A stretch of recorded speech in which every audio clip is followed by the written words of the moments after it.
Let's have a toast for the real ones. Let's have a toast for the real. Let's have a toast for the real ones. Have a toast for the real. Let's have a toast for the real ones. Have a toast for the real.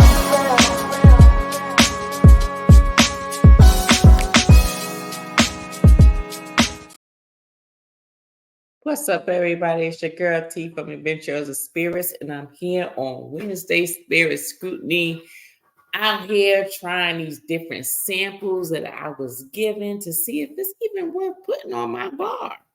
And it doesn't make any sense to do any research on them until after I've tasted them to see if they're even worth putting on my bar.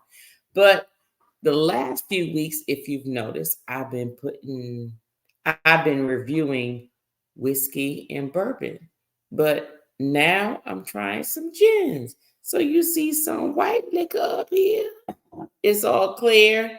I'm not a white liquor drinker, folks. So therefore, I'm just trying a little bit, hopefully everything work a little bit. Usually if I drink a little vodka, or if I drink a little gin, or if I drink a little white rum, or even clear tequila, well, tequila is usually shots if it's clear. But usually I try to feel like, okay, well, can I handle it? Because as I said before in my videos from long time ago, drink what you drink. If you're a brown liquor drinker, stick to brown liquor. Okay. When people are doing shots, the safest thing to do shots with, whether you drink brown or you're a white liquor drinker, is tequila. Okay. Anything outside of that, just stick with what you drink. I don't care if you're shooting whiskey or bourbon, you're not supposed to be. But if that's what you drink, then chances are that's what your body tolerates. Okay. So therefore, today I am expanding my palate and I am expanding my experience with these liquors. And it's gin. And gin is something that I don't really drink a lot of.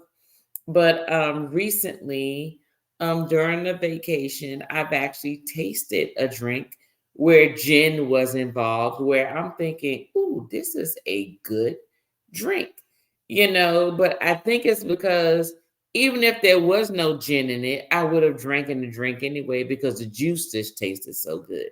But gin really is, I would say, more of a camouflage type liquor, where if you mix it with the right amount of juice that you enjoy drinking or juice mixture that you enjoy drinking, I feel that you would probably drink the gin.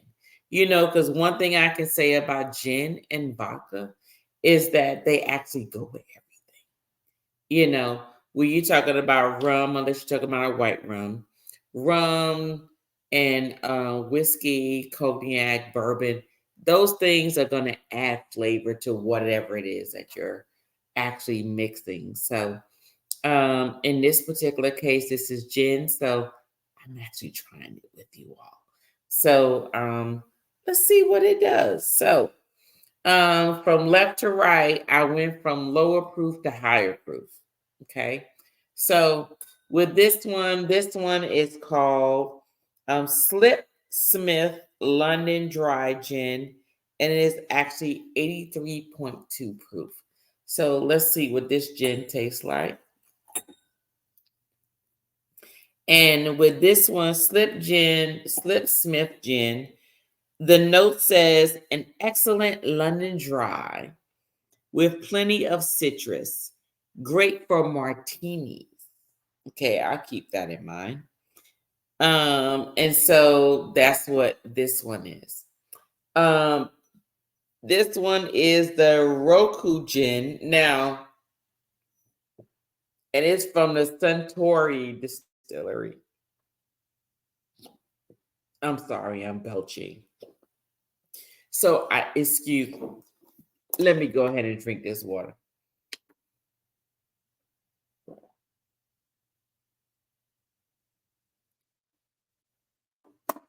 Sorry, I was just It was just belching all over.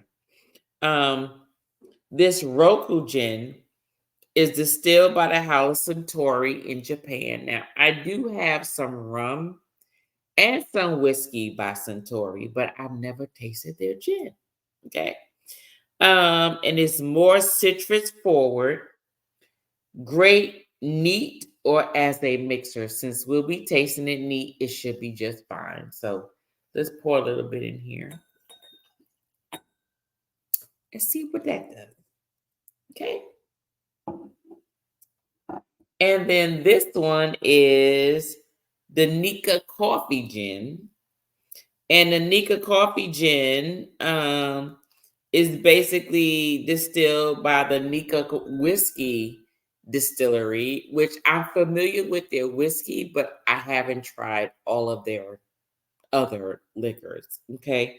But the description says distilled by Nikka Whiskey Distilling Company in Japan.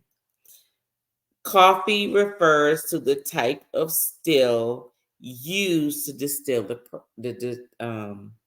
spirits. It's the same type still used for some of their whiskeys. This is my favorite gin. I only drink it neat. So obviously, whoever drinks this drinks it neat. So we will be drinking it neat. Like I said, I have tasted their stuff on the whiskey side. So I haven't tasted their gin. I'm not really a gin drinker. So all of this will be very new to me. So let's get into this gin drinking. Okay. So the first one is the Slipsmith gin. It's a London dry gin with plenty of citrus. And it says it's great for martinis. So let's look at the heavily bodied. No, it's watery. There is literally no legs. It's not sticking to the glass. Most gins and vodkas will not be. So what I probably won't do is actually swirl any of the gins and vodkas that I am sampling. So let's also go ahead and smell this. Of course, you have the juniper smell, right? But it's also very sweet for this juniper. It's not your normal gin smell. It's very good. I can't tell you what it smells like because it doesn't smell like anything I can refer to. And I don't want to waste you all's time in reference to this, but this smells good. Yes, you do smell the juniper, okay, which is what all gins smell like. But it has another smell to it. I can't figure it out. If I figure it out, I put it on here on this video on the screen. If I don't, you won't see anything. All right, so let's go ahead and taste it.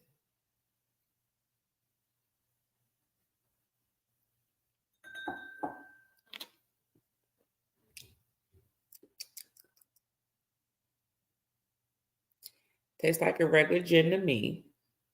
Nothing out of the ordinary. Very, very juniper forward.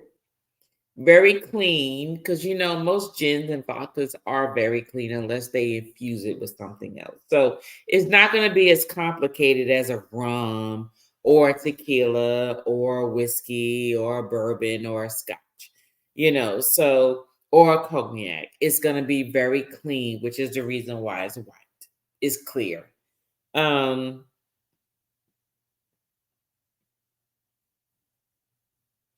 Very smooth. Um, Definitely something you can drink neat, meaning you don't have to drink it mixed with anything. It's actually very good. Very good. Very good. So I give that first one definitely something I would put on my bar because right now, because I don't drink gin, one of my reasons for not drinking gin is because sometimes it tastes like, not that I know what toilet water tastes like, but it tastes like toilet water. Um, but I drink Hendrick's gin, and Hendrick's gin is a premium gin, and so therefore that reminds me of a Hendrick's gin, where you taste some of the juniper, but the juniper is very smooth, so you're more apt to drink it if you need it to neat, but you can always mix it with something. Okay, our second one is Rico gin. Riku gin, and it's distilled by the House of Suntory in Japan, more citrus forward, and is great neat or as a mixer. So, as we all know, most gins are great as a mixer. But let's see how it tastes gin wise.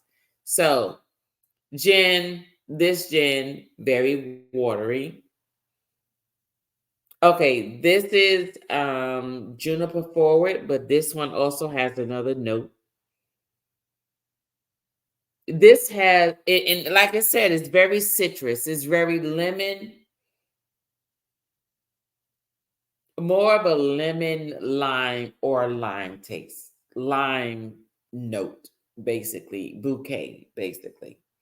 So it's actually pretty good. So let's go ahead and taste it.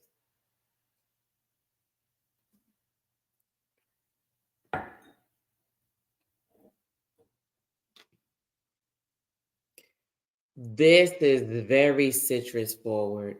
To be honest with you, if no one told me, I would think it would be very close to a Blanco tequila, just so you know.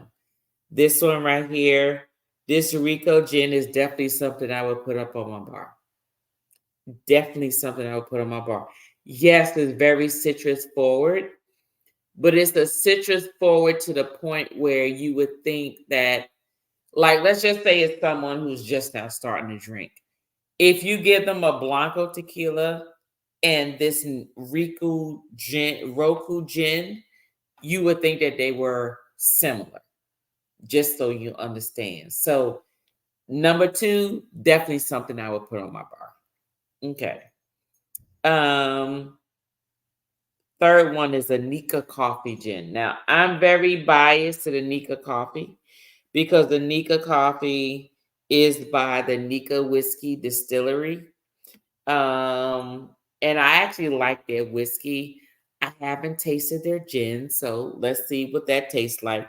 But according to the notes that I have here, it says it's made in Japan, Nikka Distillery Wine and Company, who is made by. Coffee refers to the type of still used to distill a spirits.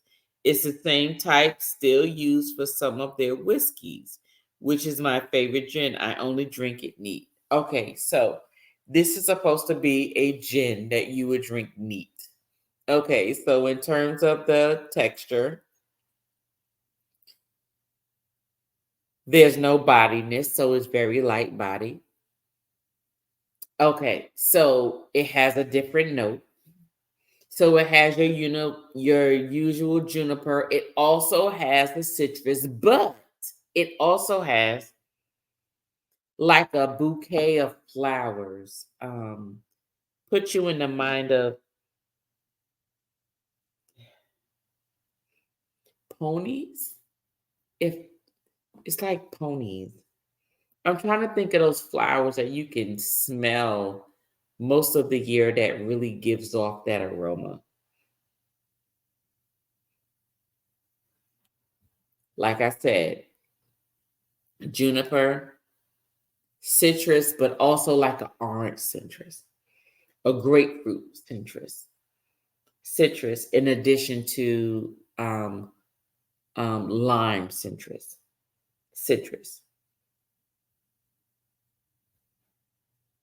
Oh, it smells so good. I'm really anxious to taste this.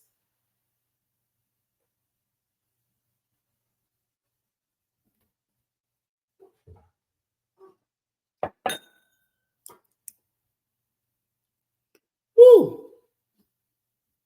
It got a little heat to it because it's 94 proof. But this gin, oh, definitely, I need to write this down. This is definitely something I would put on my bar. Like, no questions asked. This is something you can drink neat, and you can also blend. This is the flavor in this gin is just very different from a lot of other gins. Very different from the other gins I taste. It is kind of warm because the proof is a little higher. But it's one of those gins where after you get by the warmth, it's very flavorful. It's smooth going down. And it seems to be very friendly based on whether you want to drink it by itself or mix it with something else. I would definitely recommend this one. So out of the three, I would say that the Roku and the Nikka were my best. These two. Those were my best. Would I put them on my bar? Yes, definitely. And based on your palate of what you like to taste, I would definitely, out of the two that I chosen, I would definitely choose this last one. Even though it's about a 3% higher, 3 proof higher, I would say that it would really satisfy whatever palate that you're used to with any other spirits. That is definitely something I would put on my bar. That is delicious. I need to taste it again.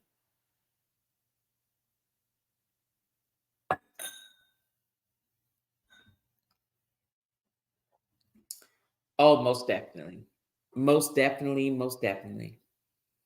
So, with that stated, thank you all for joining me this evening. Hopefully you learned something from these samples, and then that way you can either taste them for yourselves or go buy them for yourselves and put them on your bar. But I like to taste new things online with you all because it gives you a real response to what it actually tastes like for me. But don't forget, my palate may be different from your palate. But either way, thank you so much for joining. If you like this actual segment like this, I do it every Wednesday at 6 o'clock. I am reviewing all different types of, whether it's wine, whether it's gin, vodka, whiskey, bourbon, cognac, rum, whatever you can think of. I'm always tasting anything new and sharing it with you all. I am not a liquor professional or sommelier. I am an enthusiast, meaning I'm always looking for something new, something to appease my palate that I need to appease. So hopefully this information helps you to make those decisions, and hope to see you again. I'll see you next Wednesday. Please hit that like button. Please share me out and subscribe if you haven't, if you like this content. I'll see you all later. You cheers. Let's have a toast to that. Let's have a toast for the real ones. Let's have a toast for the real. Let's have a toast for the real ones. Let's have a toast for the real. Let's have a toast for the real ones. Have a toast for the real. Let's have a toast for the real ones. Have a toast for the they done baptized the bad guy. Still don't follow religion. The fabric's not average. The cotton's Egyptian. 500 for the shoes, come dirty, but the European. Less is more and less is the bank. Up the score, I pull up from trade. From the tray, I'm ballin' like trade. Do what I can, I do what you can't. I wrote this 30,000 feet up. 10 toes stay G'd up. I'm tryna get that type of wealth like a house on it.